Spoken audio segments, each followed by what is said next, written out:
I think I need to address the issue of Prince Harry and the comments that I was making about the coverage about his visit to the UK by principally the Daily Mail, but also by a lot of the red-topped tabloids and indeed other commentators on YouTube. And some of the people, of course, in the comment section, leap into this tribalism, and I think it's just important to put these things within context, and particularly to put them in the context perhaps of the book. And there's two little sections which I think merit quoting.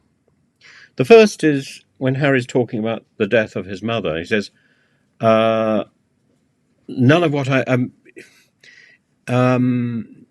let me tell you." He sat down on the edge of the bed. He put a hand on my knee. "Darling boy, Mummy's been in a car crash," he went on. "They tried, darling boy. I'm afraid she didn't make it."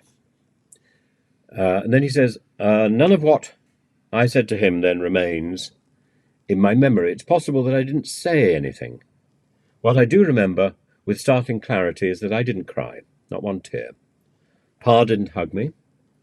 He wasn't great at showing emotions under normal circumstances. How could he be expected to show them in such a crisis? But his hand did fall once more on my knee, and he said, 'It's going to be okay.' That was quite a lot for him. Fatherly, hopeful, kind, and so very untrue. And I think that's such a brilliant piece of writing.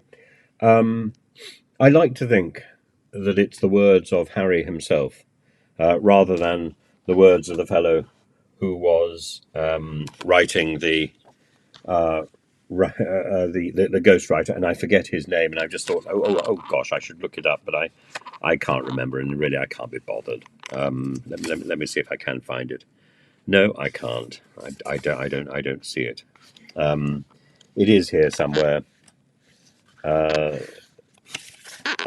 probably the acknowledgements somewhere. I'm not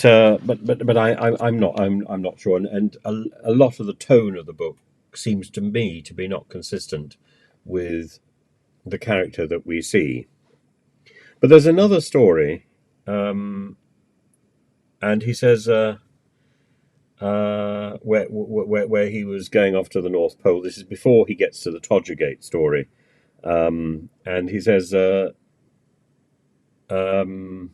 The pilot hesitated. He insisted that I needed to see the pole before leaving. "You can't come all this way and not see it," he said. So he flew me there, and we hopped out into total whiteout. Together we located the exact spot with GPS, standing on top of the world, alone, holding the Union Jack. And again, I think that those are words which I think strike me as very Harry. I have a lot of fondness for him and for his family, and that's not just the family in California. It's the wider family, and I wish there would be some form of reconciliation. I don't see that reconciliation is impossible. I know the doomsayers talk very negatively. I think family rifts can be healed. They can take time.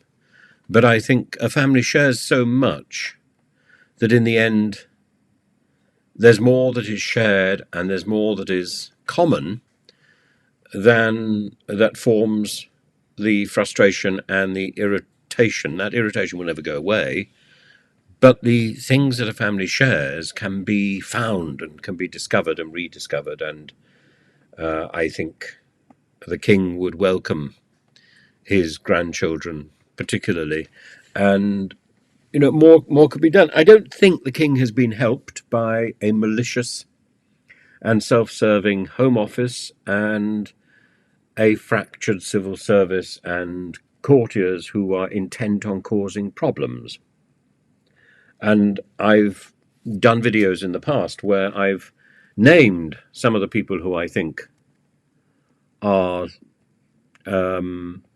burning rather than building bridges, And I frankly, I do not think this book is a bridge burner. I've read it from cover to cover, and although there are startling stories in it, there is underneath a tone of kindness and of thoughtfulness, as well as frustration, which is in every page. And that, I think, is the key to the to Harry.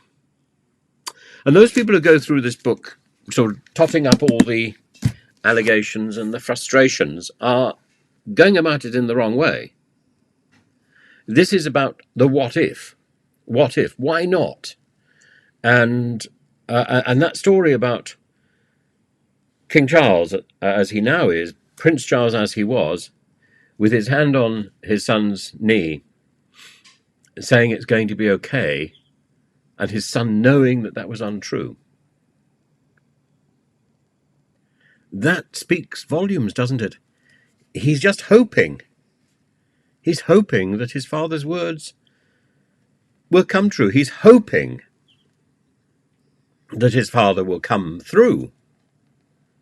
And I think that hope is still there. That's the hope that I get out of this book. I don't get the nastiness and the, oh, we've been so maligned, oh, we've been so upset. Nor do I get the, oh, I'm so garrulous, though he is. He's very indiscreet. What I get is the lonely boy. Give Harry a hug. Hashtag give Harry a hug. That's what this is about. And look over here. You know, he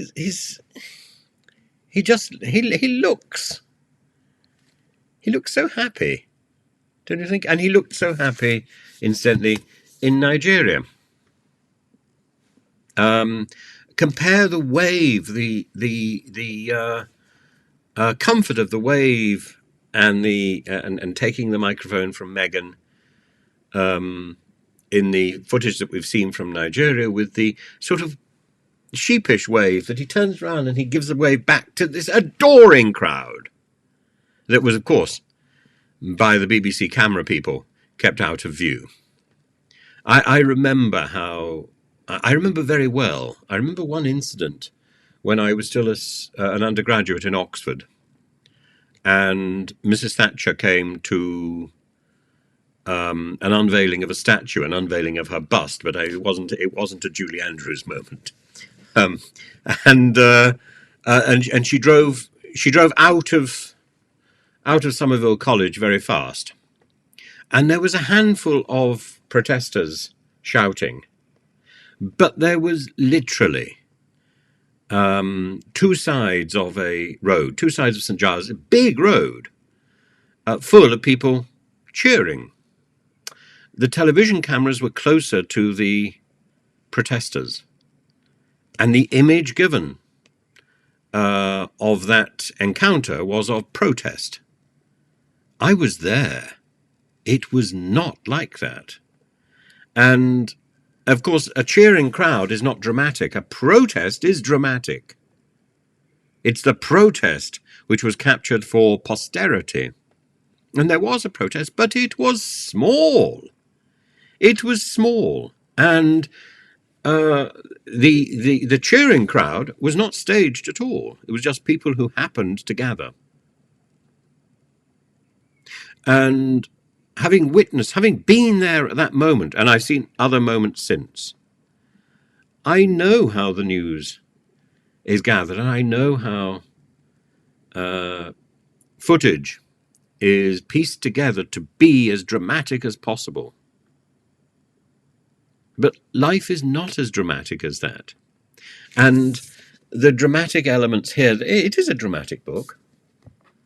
But in fact, I don't know whether it's Prince Harry, I suspect it is, or the ghostwriter. A lot of the real drama in this book is underplayed. And Harry comes across as a very thoughtful, very caring, and